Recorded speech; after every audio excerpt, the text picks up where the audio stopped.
Hey guys, welcome back to Super Fast English Academy. आज के इस वीडियो के अंदर मैं आज आपको इंग्लिश के कॉन्सेप्ट बताऊंगा जो आपके एग्ज़ाम के लिए बहुत ज़रूरी हैं। और इसमें वन वर्ड रहेंगे, कुछ इडियम्स रहेंगे और कुछ एक्टिव पैसिव डायरेक्ट इनडायरेक्ट रहेंगे, फिल इन द ब्लैंक्स रहेंगे। तो हर टाइप के क्वेश्चंस मैंने यहाँ पर ऐड कर लिए हैं। तो देखिएगा, आपका एग्ज़ाम सबसे पहले रैली का होगा, उसके बाद आपका नवंबर के फर्स्ट वीक में होगा, जो आप सभी उसमें अपीयर होंगे।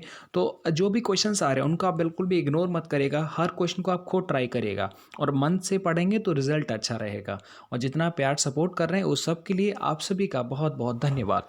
अब देखिएगा, पहला क्वेश्चन है और इसको आप जल्दी से बताइएगा। देखिए, क्वेश्चन भले ही समझ में आना है, लेकिन आप ये समझो कॉन्सेप्ट अगर ऐसा पेपर में आएगा तो हमें क्या करना है, ठीक है। अब इधर देखिएगा, I had work very hard on this project, मतलब मैंने इस प्रोजेक्ट पे बहुत ज़्यादा मेहनत किया था, ऐसे समझो। And my boss was not satisfied, और मेरा जो बॉस था वो खुश नहीं था मतलब सेटिस्फाई, संतुष्ट नहीं था। इसके अंदर आपको एक गलती नज़र आ रही होगी, और वो गलती क्या है देखिएगा। एक तो इधर वो कह रहा है कि मैंने इस प्रोजेक्ट के ऊपर बहुत हार्ड वर्क किया था, ठीक है। आगे कह रहा है मेरा बॉस भी जो है वो संतुष्ट नहीं था।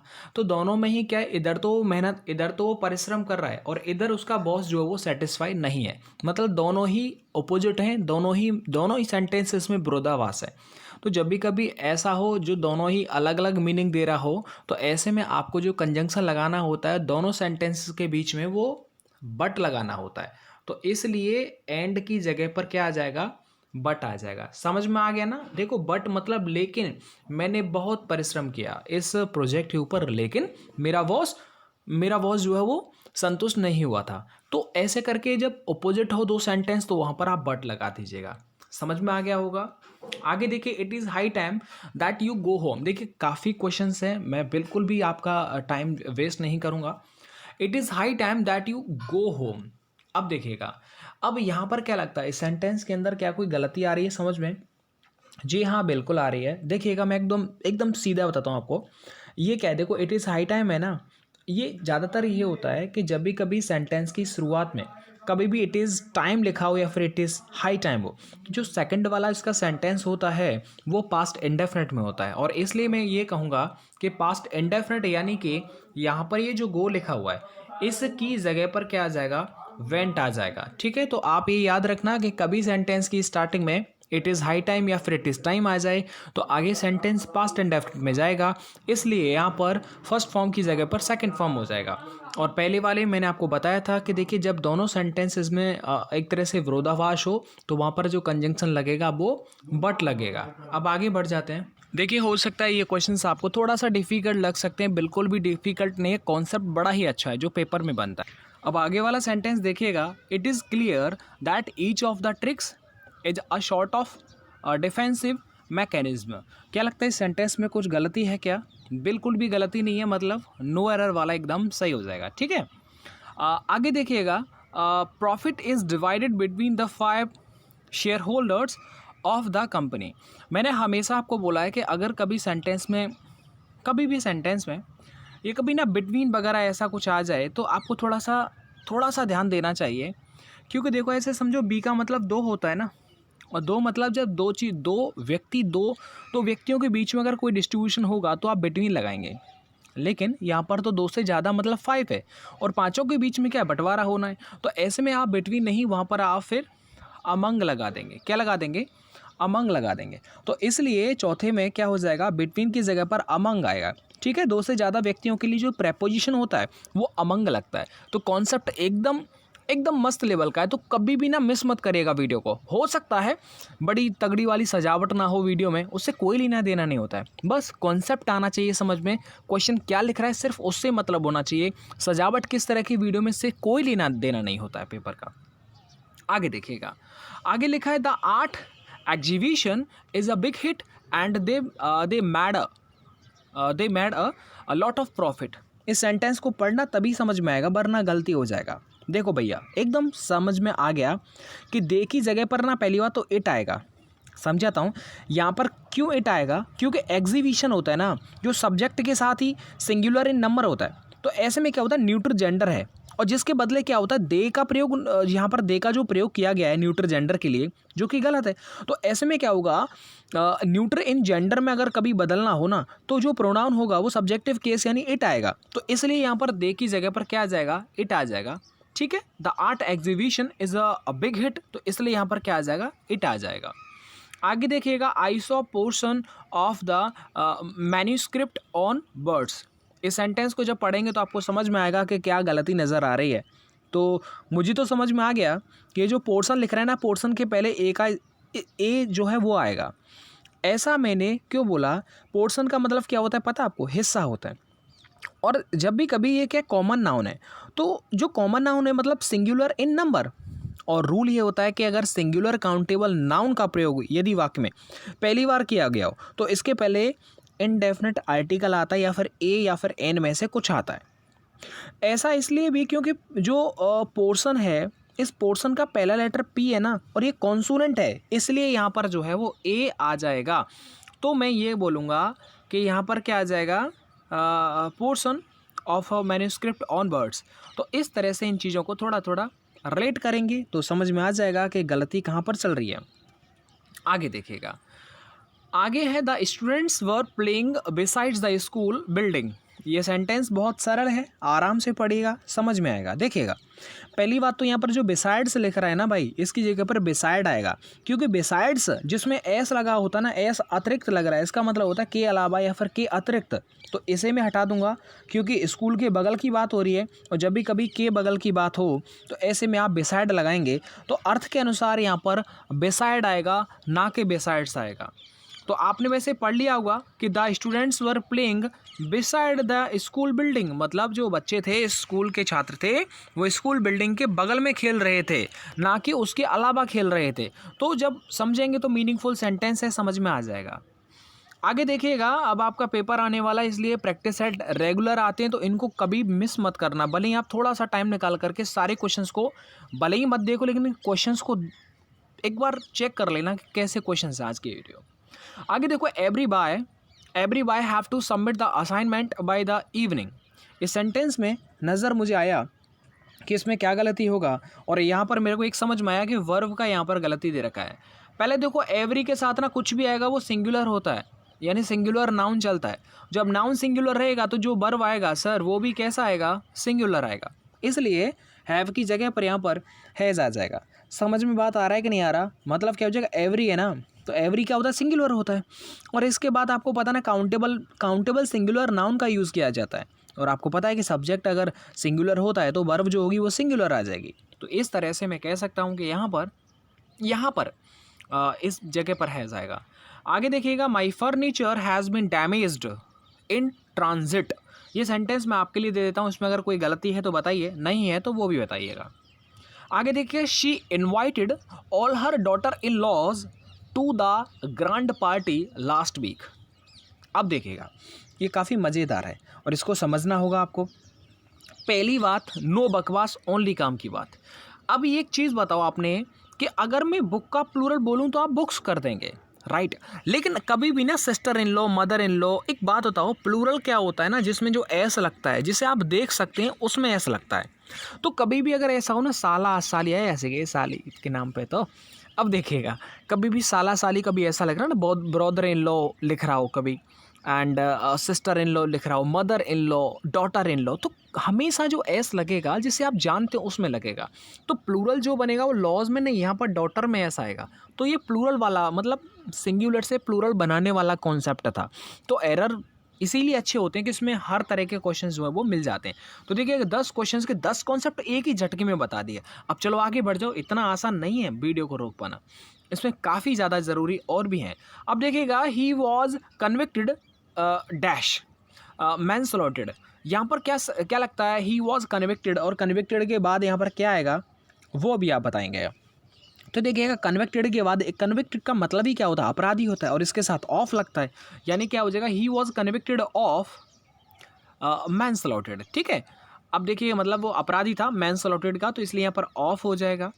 आगे देखिएगा, Sonia disliked eating in the dash restaurant. याद रखना कुर्बानी झांसी वाली रानी, कभी भी ना लाइक डिसलाइक की फिनिश अगर दे रखा हो तो इसके बाद जो ये वर्ब आएगा वो हमेशा आईएनजी की फॉर्म में आता है, इसलिए यहाँ पर ईटिंग आ गया। सेकंड वाली बात कि इन द डैश रेस्टोरेंट, क्या लगता है सेंटेंस में, मतलब सोनिया डिसलाइक्ड ईटिंग, मतलब जायज़ है सोनिया जो वो नापसंद करती है खाना खाना इन द नोइजी रेस्टोरेंट। अब देखो यहाँ पर क्या आएगा, ये बड़ा प्यारा है, आपको भी मज़ा आएगा। पहली बात तो नोइजी आएगा, ऐसा क्यों बोला मैंने, बाकी नोइज्ड है, नोइजली, नोइजफुल, यहाँ पर नोइजी क्यों आएगा वो समझिएगा। देखिए एक तो आप मीनिंगफुल बनाने के लिए आपको समझना पड़ेगा यहाँ पर क्या आएगा।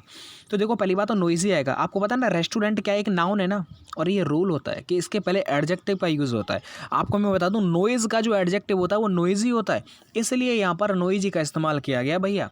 अब आप कहेंगे गुरुजी एक बात बताओ, नोइजली भी तो आ सकता था ना, क्यों आ सकता था, अरे एल वाई किसको शो करता है, एडवर्ब को, और नाउन के पहले क्या आता है एडजेक्टिव। आप भूल गए, देखो मैं बताता हूँ, यहाँ पर आपने पढ़ा होगा गुड बॉय होता है ना, यानी अ गुड बॉय, ये नाउन है तो इसके पहले क्या आता है एडजेक्टिव आता है ना, तो इसलिए नोइज का नोइजी होता है। नोइजली एल वाई लग गया, ये तो एडवर्ब हो गया। भैया सही कह रहा हूँ ना, तो नॉइज़ का वर्ब के रूप में अगर हम बात करें तो नॉइज्ड, ऐसा कोई एडजेक्टिव नहीं होता भैया। तो इसलिए नॉइज जो नोजफुल लिखा हुआ ना वो इंग्लिश डिक्शनरी में ऐसा कोई वर्ड ही नहीं बना हुआ नोजफुल, तो इसलिए ना तो ये आएगा और ये तो आएगा ही नहीं, और नॉइज तो ये भी कोई मतलब नहीं है, इसलिए नॉइज ही आ जाएगा। आगे देखिएगा कि there is a cinema near the station, मतलब सिनेमा है स्टेशन के बगल में पास में। यहाँ पर एक क्वेश्चन टैग बनवा रहा है, और क्वेश्चन टैग तो यार मैंने आपको खूब सिखाए, मतलब कोई गलती मत करिएगा। देखिएगा पहले मैं बता दूँ आपको, यहाँ पर जो भी ये हेल्पिंग, देखो पहले ये देखो सेंटेंस पॉजिटिव या नेगेटिव, बात खत्म। ये सेंटेंस है पॉजिटिव, इसका मतलब इसमें जो भी आएगा वो नेगेटिव आएगा, और देखो सभी नेगेटिव है। नेगेटिव मतलब शॉर्ट में जुड़ा होता है, यानी ये वाला शॉर्ट में जुड़ रहा है मतलब ये नेगेटिव है, और देखो वो सब में जुड़ रहा है। तो ऐसे में एक चीज़ समझिएगा कि यहाँ पर इज आ रही है ना, इज, तो मतलब जायज़ है कि इसका जो क्वेश्चन टैग बनेगा वो इज के साथ में नोट आएगा, मतलब इजंट लिख रहा होगा वही होगा, ऐसे समझो पहले बात तो। देखो भाई तो ये क्योंकि ये प्रेजेंट में है तो ऐसा तो नहीं कि इसका जो क्वेश्चन टैग वो पास्ट में बन जाए, तो पास्ट वाले तो हटा दो, देखो पास्ट वाला ये हट जाएगा। अब आपको मुझे एक बात बताना है, हाँ ये मतलब काफ़ी इंटरेस्टिंग है, और इंटरेस्टिंग है इसीलिए मैं आपको बता रहा हूँ। देखिए भैया यहाँ पर क्या लिख रहा है कि देयर है ना, बहुत सारे बच्चे पता है क्या करेंगे, मैं बताऊँ आपको, ये तो हटा ही देंगे, क्योंकि वो इसलिए हटा देंगे क्योंकि इट के साथ में आर थोड़ी चलता है, तो ये तो हटा देंगे। अब वो ये कंफ्यूज रहेंगे सर कि मैं इजंट इट करूँ या फिर इजंट देयर करूँ, मैं क्या करूँ। देखो भाई याद रखना देयर के लिए जो एक नाउन चलता है ना भाई, सॉरी माफ़ी चाहूँगा, प्रोनाउन जो चलता है वो इट चलता है, देयर के जगह पर इट चलता है। लड़की होती तो शी, लड़का होता तो मतलब ही हो जाता, और ज़्यादा होते राम एंड श्याम तो दे आ जाता। तो ऐसे केस में देयर के लिए इट चलता है, इसीलिए यहाँ पर बी वाला आ जाएगा। देयर का देयर नहीं रखेंगे भैया जी, याद रखना। अगर कोई प्रोनाउन आ रहा है स्टार्टिंग में जैसे आई यू तो वही आता है, लेकिन अब जिनका अलग से प्रोनाउन बन जाता है ना वो फिर आता है बना हुआ। तो ये अच्छा था ना, how much did you spend the roses. अब देखो यहाँ पर क्या आ सकता है, देखो पहली बात तो मतलब वो ये कह रहा है कि आपने रोजेज़ के ऊपर, गुलाबों के ऊपर कितना पैसा खर्च किया था। तो यहाँ पर स्पेंड डाउन होता है, क्या होता है स्पेंड डाउन होता है, क्या होता है स्पेंड डाउन का मतलब ही क्या होता है, मतलब कोई वस्तु है ना उस पर खर्च करने के संदर्भ में अगर कोई मीनिंगफुल सेंटेंस बनाएंगे तो क्या आएगा, स्पेंड के बाद ऑन आ जाएगा। तो बस यही तो बात है। आगे देखिएगा, अब भाई ये तो आप बना लो, थोड़ा सा आप इसे देख लेना, ठीक है, और बाकी मैं अब आगे बढ़ जाता हूँ, ठीक है, फिर वीडियो बहुत लंबा हो जाएगा यार। थोड़ा बहुत आप भी अपनी जिम्मेदारी समझिएगा और मन तन से समझिएगा। पेपर जब भी आएगा मन तन से आप अभी तैयारी करेंगे तो रिजल्ट अच्छा रहेगा। चलो आगे बढ़ते हैं। आगे देखिएगा, अब एक्टिव पैसिव आपको ये बताना, और एक्टिव पैसिव तो मैंने खूब बताया है। पेपर में कभी आपको एक्टिव दे देगा या फिर पैसिव दे देगा, तो दोनों का उल्टा सीधा एक समान चाची चाचा। तो ऐसे में क्या हो जाएगा, आपको पूछेगा, जैसे लिख रहा है did the sound disturb you, ये सेंटेंस लिखा हुआ है, और इसका जो पैसिव पूछा है कि इसका पैसिव क्या होगा, तो पैसिव क्या होगा, इन सभी चीज़ों को आपको याद ही करना पड़ेगा, इसका कोई इंतज़ाम नहीं है, और आप इसे बना लेंगे ऐसा मुझे भरोसा है। तो एक बात बताओ, कभी भी डिड लिख रहा है ना, मतलब पास्ट इंडेफिनिट, तो ये चेंज किस में होगा, पास्ट कंटिन्यूअस में, मतलब वॉज वर थर्ड फॉर्म में। तो देखो वॉज वर थर्ड फॉर्म तो भाई इसमें तो आ नहीं रहा, क्या नहीं आ रहा, इसमें तो आ नहीं रहा वॉज वर थर्ड फॉर्म। अब एक बात आप मुझे बताइएगा कि हाँ देखिएगा, पहला वाला तो आप खुद बनाइएगा तभी आपको समझ में आएगा, ठीक है। अब एक चीज़ बताइएगा, वॉज वर थर्ड फॉर्म, बताओ इसमें वॉज वर तो आ रहा है लेकिन थर्ड फॉर्म नहीं आ रहा, इसलिए ये वाला गलत हो जाएगा। आगे देखिएगा, आगे आगे देखिएगा, यहाँ पर ये वर्ब है डिस्टर्ब और इसके बाद ये ऑब्जेक्ट लिखा हुआ है, और जब आप पैसे बनाते हैं तो क्या होता है, जो लास्ट वाला होता है वर्ब के बाद वाला वो आगे आ जाता है। तो देखो आगे जायज़ है कि यू लास्ट में दे रखा है तो आगे आएगा, मतलब ये वाला ठीक है, सेकंड साउंड वाला एकदम गलत है। ऐसा क्यों बोला मैंने, क्योंकि द साउंड ये सब्जेक्ट है जो कि पीछे जाएगा बाई लगा करके, जबकि यहाँ पर तो बाई यू लिख रखा है जो कि गलत है। आगे देखिएगा, they made him the president of the club, इसमें डबल ऑब्जेक्ट वाला है, हिम भी है और the president of the club भी है। तो ऐसे में मैंने आपको दोनों तरीक़ों से ही बता रखा है कि आप इसे कैसे करेंगी। तो दो डबल ऑब्जेक्ट वाला क्वेश्चन है, तो अब आप इसे समझ लीजिएगा कैसे बनेगा। देखिए भाई ये बहुत सिंपल है, यहाँ पर देखो ये क्या होगा, he was made the president of the club by them, by them. देखो ज़्यादातर क्या होता है ना कि इस वर्ब के बाद जो ये डबल ऑब्जेक्ट वाला हो, तो जो ये इसके डायरेक्ट बाद पहला ऑब्जेक्ट होता है और ये सेकंड ऑब्जेक्ट है, तो पहले वाले ऑब्जेक्ट को आप सब्जेक्ट बना देना, ठीक है।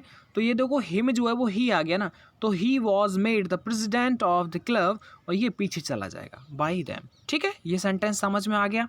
आगे देखिएगा, the king mocked at the servant.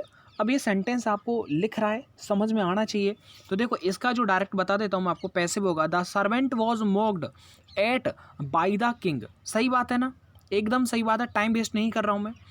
Drinking has रियून्ड many people, तो ड्रिंकिंग हैज़ रियून्ड मैनी पीपल, आपको पता है यार इसका बनेगा क्या, बनेगा तो आप भी बता दीजिएगा कि जो हैज़ हैव थर्ड फॉर्म होता है, ये has been third form, have been third form में जाता है। तो ऐसे में जब इसको इस तरह से चेंज करेंगे तो आपका ये डी वाला बन जाएगा, ठीक है, समझ में आया ना।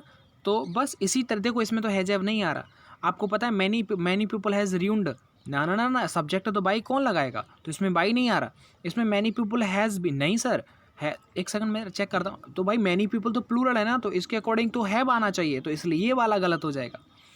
आगे देखिएगा, by this time he will have received my letter, तो इस सेंटेंस में थोड़ा सा आपको परेशान कर सकता है, लेकिन परेशान होने की कोई बात नहीं है। देखो बाई द टाइम जायद है, सब्जेक्ट के पहले है, तो इसमें जो पैसिव है वो भी देखो सब्जेक्ट के पहले बाई द टाइम लिख गया, अब समझो इसका कोई मीनिंग नहीं है। अब ये देखो my letter will have been received by him, अब ये समझो ये लिख ही नहीं रहा है, यहाँ से सेंटेंस शुरू हो रहा और वैसे ही बनेगा जैसे आपने पहले बनाया था। अब देखिएगा इसे, has she worked out all the sums, क्या लगता है इस सेंटेंस को आप बना सकते हैं, बना लेंगे, मुझे पूरा भरोसा है, ज़्यादा डिफिकल्ट नहीं है, इसका हो जाएगा बी, मतलब have all the sums been worked out by her, ठीक है भाई। देखो वर्कड आउट के बाद ऑल द सेम्स सब्जेक्ट है, तो इसलिए all the sums been right been worked out by her, इसमें भाई कोई गलती नहीं है। अब आगे बढ़ जाते हैं और आगे और देख लेता हूँ, वीडियो बहुत लंबा जा रहा है इसलिए मैं थोड़ा सा शॉर्ट करता हूँ। देखिए भाई इस वाले को तो आप खुद बना लेना, इस वाले को खुद बना के कमेंट करना 41 का आंसर क्या होगा। ये वाला बता देता हूँ, ये थोड़ा नया है, वर्ब की फर्स्ट फॉर्म से अगर कभी भी स्टार्ट हो रहा हो तो इसका सूत्र होता है, जैसे डू इट होता है तो उसका क्या होता है, लेट इट बी डन होता है कि नहीं होता, बस।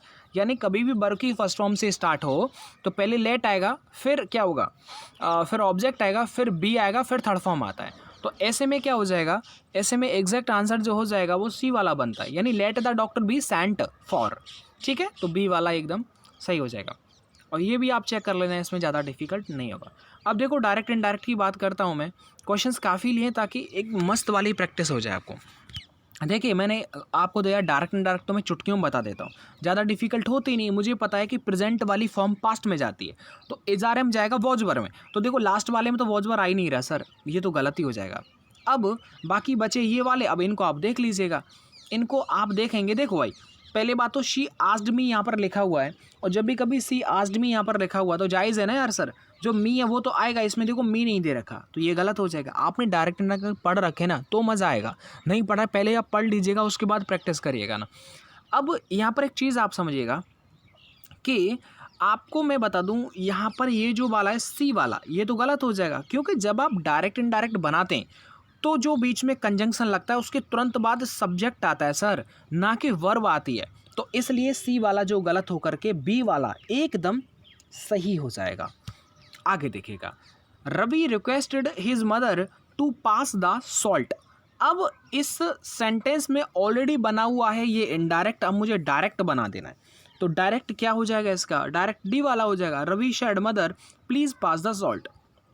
आगे, Gunjan advised me not to start the next day, ये ऑलरेडी बना हुआ है। जब ऑलरेडी बना हुआ है तो अब मुझे इसका डायरेक्ट बना देना है। तो डायरेक्ट आप खुद सोच लेना, मैं आपको एग्जैक्ट आंसर बता देता हूँ कि don't start tomorrow Gunjan said to me, तो इसलिए क्योंकि द नेक्स्ट डे होता है वो टुमारो पे चेंज होता है। आगे देखिएगा, आगे लिखा है Nita said to the teacher could you please repeat the question. इस तरह का अगर सेंटेंस लिख रहा हो तो इसका जो इनडायरेक्ट बनेगा वो बन जाएगा Nita requested the teacher to repeat the question. तो ये इस तरह से बनेगा। आगे देखिएगा, आगे है कि my uncle said I will be here again tomorrow. तो कभी जायज़ यार बिल आ रहा है ना, तो बिल किस में जाता है, या तो शुड में जाएगा या वुड में जाएगा। तो ये तो हो ही नहीं सकता। और बाकी जो बचे हुए हैं उनमें आप खुद ट्राई कर लीजिएगा। तो मुझे ये समझ में आ रहा है कि my uncle said that he would be there again and the next day. अब चलिए ये इसकी आंसर की है जो मैं आपको दे दूंगा आपके टेलीग्राम ग्रुप में। चलेगा दोस्तों, मिलता हूँ मैं आपको नेक्स्ट वीडियो के साथ। वीडियो को अच्छा लगा है तो लाइक करें, शेयर करें और मन से करें, और कमेंट करके बताएं आज की वीडियो आपको कैसी लगी। इसके बाद नेक्स्ट पार्ट आ जाएगा, और रैली वाले जो विद्यार्थी हैं उनके भी शायद एडमिट कार्ड रिलीज़ हो गए हैं, वो मैं एक बार कंफर्म करके बता देता हूँ। कुछ मैसेज आए थे व्हाट्सएप पर तो मुझे लगा रिलीज़ हो गए, बता दूंगा आपको कंफर्म करके। और नवंबर वाले तो वो आ ही जाएंगे, चिंता मत करो, 15-16 तारीख के बाद या फिर 20 तारीख के बाद आ जाएंगे। उम्मीद करता हूँ आपको वीडियो अच्छा लगा हो, नहीं भी लगे बट आप खुद जान करके अपना मान करके आप प्रैक्टिस करो, अच्छा रिजल्ट जाएगा। Thank you.